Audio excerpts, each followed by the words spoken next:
آخرین تحولات تاجیکستان و جهان را در برنامه اخباری آزادی پیشنهاد شما میکنیم. سلام بینندگان عزیز. امروز 3 اپریل این موضوع را داریم. استفاده شهادتنامه رانندگی ملی در روسیه منع می شود. مهاجران به اداره پلیس روی یکاترینبورگ ریختند. مادر و همدیگان دلیرجان میرزویف یکی از گمانبران حمله در کروکوس میگویند باور ندارند که او در این جنایت شریک شده باشد.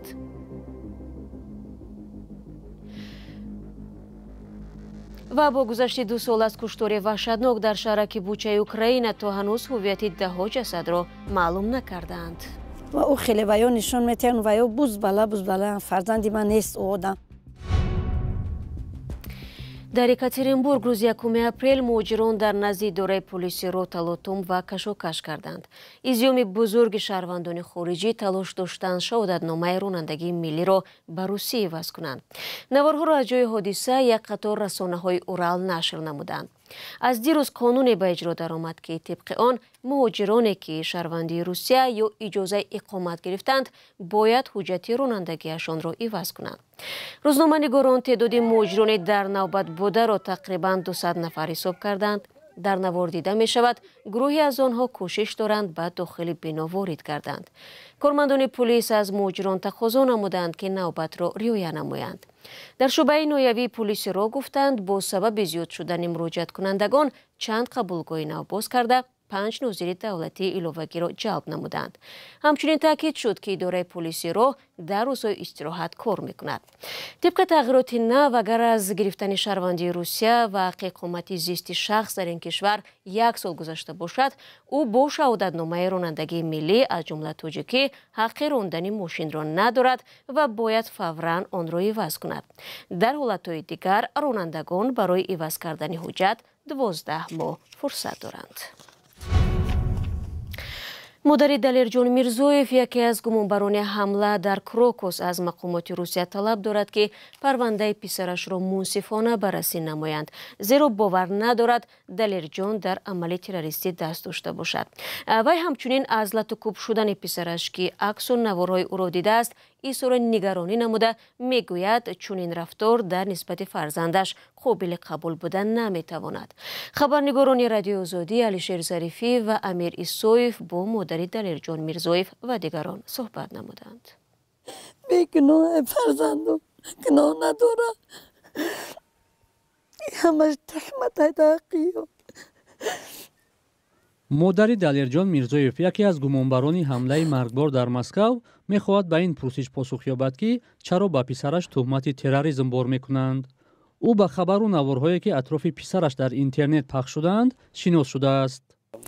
پسری ما در وقتی درون شیشه بودگیش من همو جدا میدونم که وای پسری ما و او خیلی ویا نشون میتن ویا بوز بالا فرزندی من نیست او آدم چی به یو در بیرون روشان شده در درون وی روی ویا رو محکم میکنن ویا بوز بالا وقتی او چیه که دیگه دستی او مردک همو بچه که کرده میگیره چیکاری میکنه برسله دورن بوز بالا بچه سب تفید مایکه کبود در درون شتگیان سیومکا کدیستیان اشاره میکنه که در محکم کنی همی ویا رو ما تماشا کردگی. دلیرجان 2 روز قبل از حادثه با مادرش تماس گرفته بوده است. در 20 چی وی رجیستراسیش تموم شدگی بود وی نوسیبیر ده بود. بعد همونجا گفت که اوچه جان رید سخت رفتیستن دیگه که می قپا دیپورت میشیم تا دیگه تو مسکو اومدن نمیتونیم. گفتم می مایل خیز بیو گفت که اوچه جان من تا 25 من در خانه میشم رجیستراسیون بود میشم میگه می قپن دیپور میکنن. گفتم خیز بیو بالای سری گودکات اگر دیده باشه خانه‌ش اوهالش رفتم و خانه را دیده. این زن میگوید 7 روز در بازپرسی مقامات تاجیک قرار داشته است و در این میان یک بیانات برای مفتشان روس نیز درباره پسرش نوشته است، ولی مستقیما خودی آنها را ندیده است. با نقل نزدیکانش دلیرجان در شهر نووسیبیرسک در منزل امک بچه‌اش به سر میبرد و کارش تاکسیرانی بود. مادر میگوید پسرش در صحبت با آنها از درآمد کم شکایت میکرد. دلیرجان میرزویف یکی از گمانبران به حمله تروریستی در شهر مسکو در همین محله یعنی محله گلاخانه نویه رودکی در همین منزل بزرگ شده است. همسایه‌های او در صحبت با ما نقل کردند که دلیرجان در گذشته به تاکسیرانی مشغول بوده است و مناسبتش با اطرافیان خوب بوده است.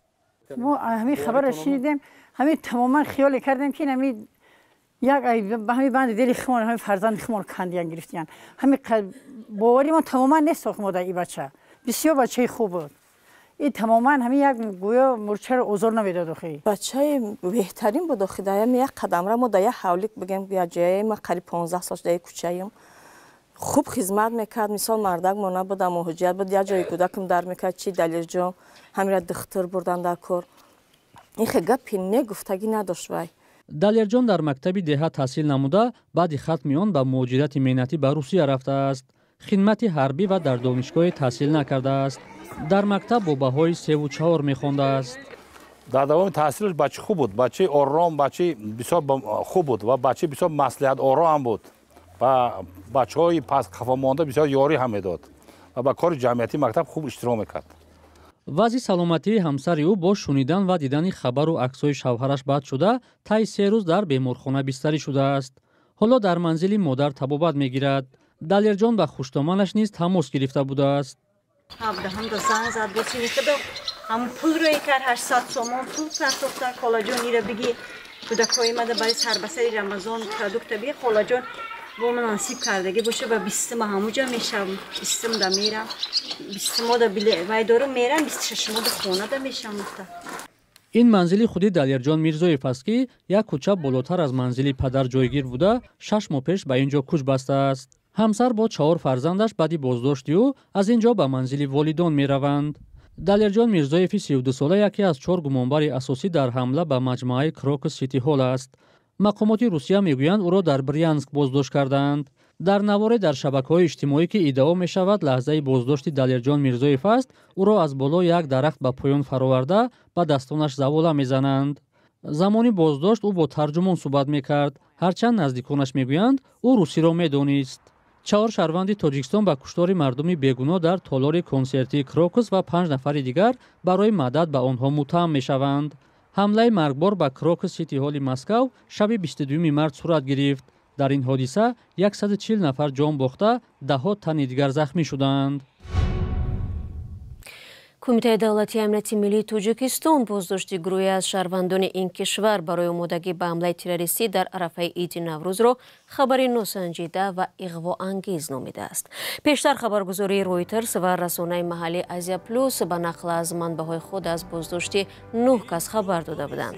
чанд манбаи радиозодӣ низ тасдиқ карданд ки ҳудуди 20 нафарро дар Тоҷикистон ба гумони омодагӣ ба ҳамлаи террористӣ дастгир карданд. мақомоти Тоҷикистон ин хабарҳоро ба маҳзи нашр шуданашон расман тавзеҳ надоданд, вале кумитаи амният дар изҳороташ дар рӯзи 3 апрел гуфтааст ки ин хабарҳо асоси воқеӣ надоранд. маъмулан мақомоти тоҷик хеле кам дар бораи боздошти гурӯҳҳои террористӣ ба матбуот хабар медиҳанд. танҳо дар нишастҳои матбуотии солона ба таври умум омор меоранд, вале ҷузъиёте намедиҳанд. расонаҳои мӯътабари амрикоӣ навиштанд ки амрико ба русия гуфта будааст ки ҳамлаи террористӣ эҳтимол дар маҷмӯаи Крокус Сити Ҳол сурат хоҳад гирифт. ин дар ҳолест ки қаблан мақомоти рус гуфтанд амрико барояшон маълумоти умумӣ дода буд. муъмин аҳмадӣ мавзӯъро идома медиҳад. نشریه نیویورک تایمز و واشنگتن پست از قول منبع‌های خود در خدمات اکتشافی آمریکا می‌نویسند تقریباً نیم ماه پیش از حادثه آمریکا روسیه را آگاه کرده بود است که خطر حمله تروریستی از جانب گروهی دهشت‌افکن داعش به کراکوس وجود دارد. روز 7 مارس سفارت ایالات متحده آمریکا در روسیه شهروندان آمریکا را هشدار داده بود که از رفتن به تالارهای موسیقی و دیگر جایهای جمعیتی خودداری کنند، چون در این کشور احتمال روی دادن حمله تروریستی وجود دارد. مقامات آمریکایی گفتند پیش از اعلان رسمی بر روسیه درباره این حمله خبر داده بودند. سرگئی نریشکین رهبر خدمات استخباراتی خارجی روسیه گفته است واقعا آمریکا با آنها چنین خبر داده بود، ولی خبر عمومی بود و امکان نمیداد که جنایتکاران شناسایی شوند. نشریه‌های آمریکایی نوشتند که آمریکا نمیتوانست جزئیات خبر را بدهد، چون این به خبررسان‌ها خطر ایجاد میکرد. اکثر کارشناسان میگویند روسیه یا این خبر را جدی نگرفت یا اجازه داد که این حادثه صورت بگیرد.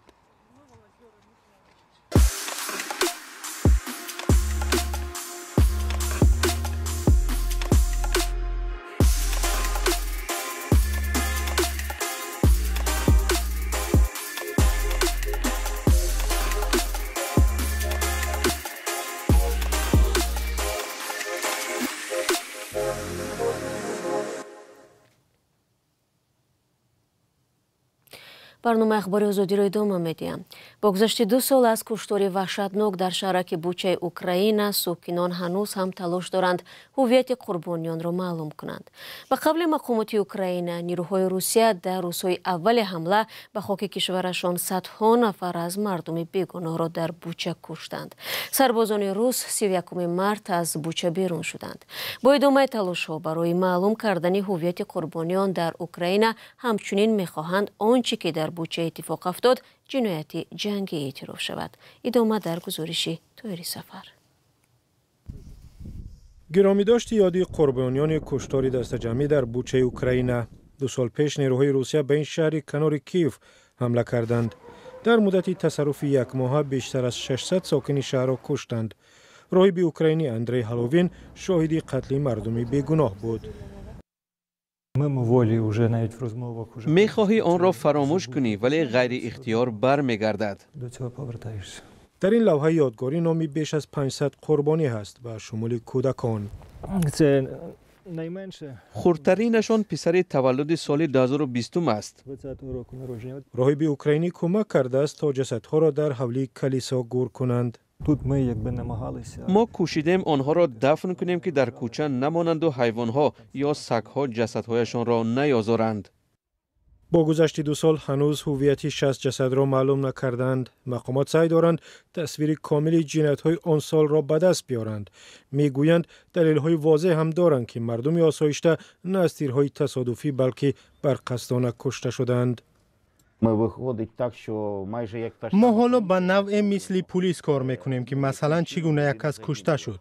کوچه ابلونسکا 242 ما معلوم کردیم ماشین را با نارنجک ضد تانکی زدند و 4 نفر کشته شدند. مفتشان دلیل‌های شکنجه را هم یافتند. برداشتن این همه سخت است، بخصوص وقتی داستان‌های آنها را میشنوید. تصور میکنید و سپس به خوابتان میآید. ناتالیا را سربازان روس اسیر گرفته بودند ولی به او میسر شد که بگریزد. خاطرات آن روزها عذابش میدهند. مثل آن است که هنوز خواب میبینم و بیدار شدن نمیتوانم. این دیگر زندگی من نیست. من قبلا خواب میدیدم و زندگی میکردم. حالا این گونه نیست، دیگر است. میخواهم خوشحال باشم ولی سخت است. ناتالیا به اینجا میآید تا یادی امکش را گرامی دارد. جسد امکش را در کنار جسدی رفیقش الیک در کوچه یابلونسکا پیدا کردند. تیر سنایپر به پای ویتالی خورده است. بعداً از پشتش زده است. الیک را همچنین در شکم و رانش زدند. بعد رفتن نیروهای روسیه از بوچه در روز 31 مارت سال 2022 عکس‌های جسدهای پریشان در همه جا پهن شد. رهبران روسیه گفتند که این عکس‌ها صحنه‌سازی شدند. اوکراین از دادگاه بین المللی جرم و جنایت خواسته است آنچه را که در بوچه گذشت جنایت جنگی اعلام کند. برای ساکنان بوچه اشغالگری تمام شد اما جنگ از در خانه‌شان دور نرفته است. این یک چیز است که مردم دیگر در خیابان‌های یک شهر نمی‌میرند ولی سربازان اوکراینی هنوز هم می‌میرند. آنها نیز ساکنان شهر ما هستند. و خبر دیگر 20 اپریل در دوشنبه نیمه‌ماراتون بین‌المللی بخشیده به روز پایتخت دایر می‌گردد. در این مسابقه عنعنوی در برابر ورزشکاران توجیک اینچنین دونده‌ها از کشورهای خارجی اشتراک خواهند کرد.